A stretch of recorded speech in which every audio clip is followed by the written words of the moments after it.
नमस्कार, NMF news पर आप सभी को बहुत स्वागत। मैं हूं आपके साथ अभिषेक पुंडी। पिछले 11 साल से भारत में जो स्थिर सरकार चल रही है, अमेरिका के द्वारा वक्त वक्त पर उसे अस्थिर करने के प्रयास अक्सर किए जाते रहे हैं। पर्दे के पीछे से साजिश रचना हो, सीआईए की बात हो या फिर डीप स्टेट की बात हो, तमाम खबरें ऐसी निकलकर सामने आती रहती हैं। लेकिन इस बार आपको पता है कि भारत की सरकार को, प्रधानमंत्री नरेंद्र मोदी को सीधे किसने धमकी दी है? अमेरिकी राष्ट्रपति डोनाल्ड ट्रंप ने एक प्रेस मीटिंग में प्रेस को संबोधित करते हुए उन्होंने ये बात कही और सीधे तौर पर भारत के प्रधानमंत्री को धमकी दी है। पिछले दिनों से जिस तरीके से भारत और अमेरिका के रिश्ते चल रहे हैं, भारत पर एक्स्ट्रा 25% का टैरिफ लगाया गया हो या फिर 100% एक्स्ट्रा टैरिफ लगाने की बात लगातार की जाती रही हो, ये सारे तमाम प्रयास अमेरिका के द्वारा किए गए, ट्रंप के द्वारा किए गए। अब जब ट्रंप की बात नहीं मानी गई, तब अमेरिका एक ही रास्ता ढूंढता है और वो रास्ता ढूंढता है तख्ता पलट का, सत्ता बदलने का। सबसे बेहतर उदाहरण बांग्लादेश का है। बांग्लादेश में एक सेंट मार्टिन आइलैंड मांगा था, शेख हसीना ने वो नहीं दिया।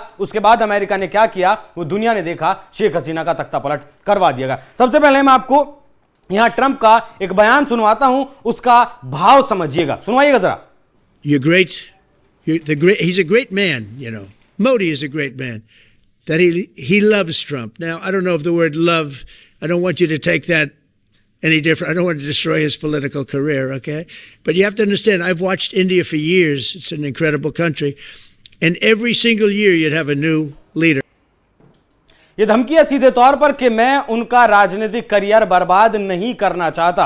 नहीं करना चाहता से क्या मतलब है? या तो जो मैं कह रहा हूं आप उस बात को मान लीजिए। मतलब जो शर्तें ट्रंप चाहते हैं भारत से व्यापार करने के लिए, उन शर्तों पर या तो भारत राजी हो जाए, प्रधानमंत्री मोदी राजी हो जाए, नहीं तो फिर ये लोग तख्ता पलट करने की कोशिश जिस तरीके से करते आए हैं, जिस तरीके से जॉर्ज सोरोस ये कहता आया है कि बिलियंस ऑफ डॉलर मैं खर्च करने के लिए तैयार हूं मोदी को सत्ता से हटाने के लिए, क्या वैसे ही ट्रंप भी चाहते हैं या ट्रंप भी वैसा ही करेंगे अगर ट्रंप की बात नहीं मानी गई? देखिए, यहां इस संबोधन के दौरान ट्रंप ने एक बात कही, साफ झूठ बोला, सफेद झूठ बोला। उन्होंने कहा कि भारत के प्रधानमंत्री ने पर्सनली मुझे कहा है, पर्सनली मुझे आश्वासन दिया है कि वो रूस से तेल नहीं खरीदेंगे। और रूस से तेल नहीं खरीदेंगे तो किससे? महंगा तेल किससे? अमेरिका से खरीदेंगे। जो तेल हमें $60 प्रति बैरल का मिल रहा है, वो अमेरिका से हम $68 प्रति बैरल का तेल क्यों खरीदेंगे? मतलब अमेरिका ने भी ड्रिल बेबी ड्रिल की एक योजना शुरू की है ट्रंप ने आती कि तेल जितना निकालना हो निकालो और जितना दुनिया को बेचना हो बेचो।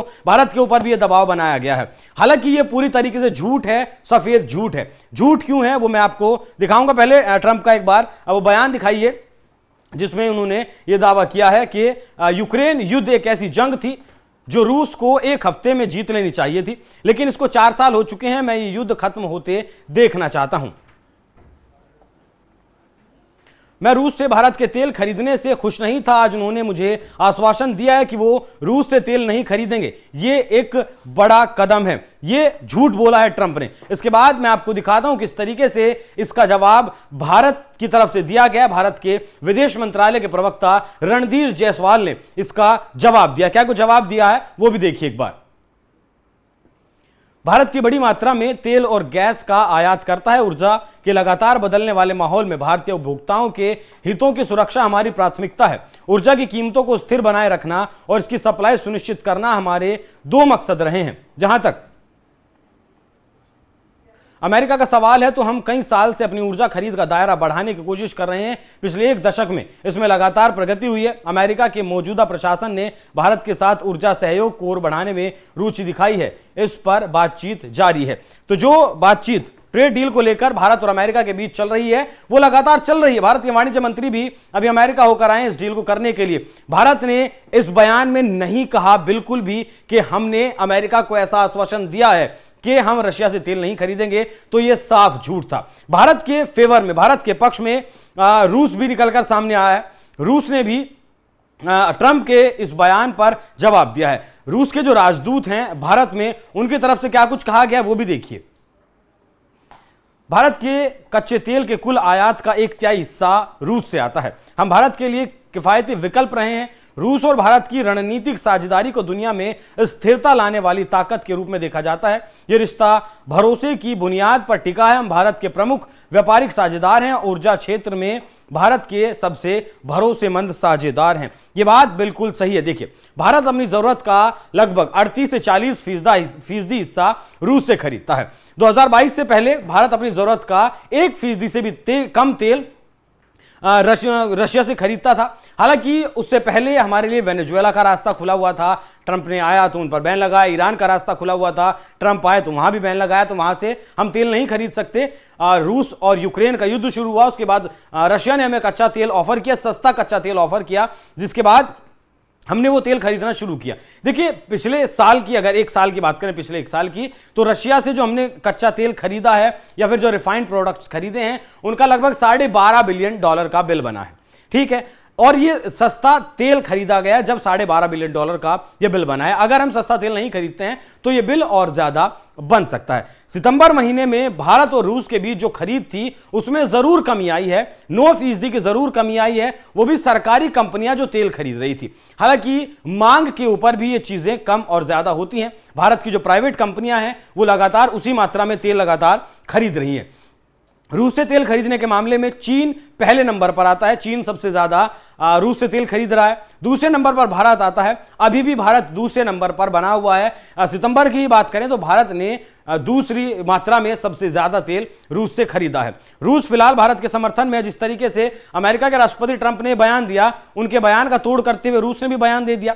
भारत के विदेश मंत्रालय की तरफ से भी बयान आया, लेकिन इस पर राहुल गांधी ने भारत सरकार से सवाल पूछे हैं। राहुल गांधी ने एक ट्वीट किया, उस ट्वीट में उन्होंने भारत सरकार पर सवाल उठाए और पूछा कि क्या ऐसा सही है। देखिए, जब भी ट्रंप भारत के खिलाफ कुछ बोलते हैं तो कांग्रेस पार्टी उस बात को पकड़ लेती है, उस बयान को पकड़ लेती है। जैसे कि डेड इकोनॉमी वाला बयान ट्रंप ने दिया तो राहुल गांधी ने तुरंत पकड़ लिया। जब पत्रकारों ने पूछा कि क्या भारत की इकोनॉमी डेड इकोनॉमी है, तो राहुल गांधी ने बड़े बेबाकी से कहा कि हां, भारत की इकोनॉमी डेड इकोनॉमी है। लेकिन ना तो राहुल गांधी ये बताएंगे ना ट्रंप ये बताएंगे कि सिर्फ ट्रंप का नाम इस्तेमाल करने का $1.2 मिलियन अमेरिका, मतलब माफ कीजिएगा, ट्रंप भारत से कमा कर लेकर जाते हैं। भारत में जो आप ट्रंप टावर्स की बिल्डिंग देखेंगे, वो ट्रंप टावर लिखने के लिए ट्रंप भारत से पैसा वसूलते हैं। लगभग $1.2 मिलियन हर साल यहां से जाता है। नए प्रोजेक्ट मुंबई में, पुणे में, हैदराबाद में नए प्रोजेक्ट चल रहे हैं और ये कमाई जो ट्रंप की है सैकड़ों करोड़ रुपए की, वो लगातार बढ़ रही है, उसमें लगातार इजाफा हो रहा है। गुड़गांव में भी, नोएडा में भी आपको कई ट्रंप टावर के नाम से जो है बिल्डिंग है, बड़े बड़े टावर मिल जाएंगे। तो वो ट्रंप जो खुद यहां से पैसा कमा रहे हैं वो इस बात को कह रहे हैं। दूसरी बात, भारत चौथी बड़ी अर्थव्यवस्था है। अगर परचेजिंग पावर के मामले में हम देखें कि दुनिया में कौन सा देश सबसे ज्यादा सामान खरीदता है, तो उसमें तीसरे नंबर पर भारत आता है। अब भारत के लोगों के पास पैसा है तभी भारत खरीद रहा होगा ना, या फिर ऐसे ही खरीद रहा है। बाकी अर्थव्यवस्था के मामले में चौथे नंबर पर भारत आता ही है। तो ये जो धमकी दी गई है ट्रंप के द्वारा, इस बार तो खुले तौर पर, इससे पहले शायद ही किसी राष्ट्राध्यक्ष के द्वारा भारत को धमकी दी गई हो, लेकिन जिस तरीके से ट्रंप बिलबिलाए हुए हैं, बौखलाए हुए हैं, उसका ये नतीजा है। और साफ तौर पर दिख रहा है जो धमकी दी है कि मैं मोदी का राजनीतिक करियर खत्म नहीं करना चाहता हूं अगर मोदी डील मान लेते हैं। हालांकि ये ट्रंप अब तक समझ चुके हैं, तब ये धमकी दी गई है कि भारत अगर ट्रेड डील करेगा तो अपनी शर्तों पर करेगा, अमेरिका की शर्तों पर नहीं करेगा। बाकी ट्रंप की इस धमकी को आप कैसे देखते हैं, इस पर आप क्या सोचते हैं, अपनी राय हमें कमेंट बॉक्स में जरूर बताइएगा। नमस्कार।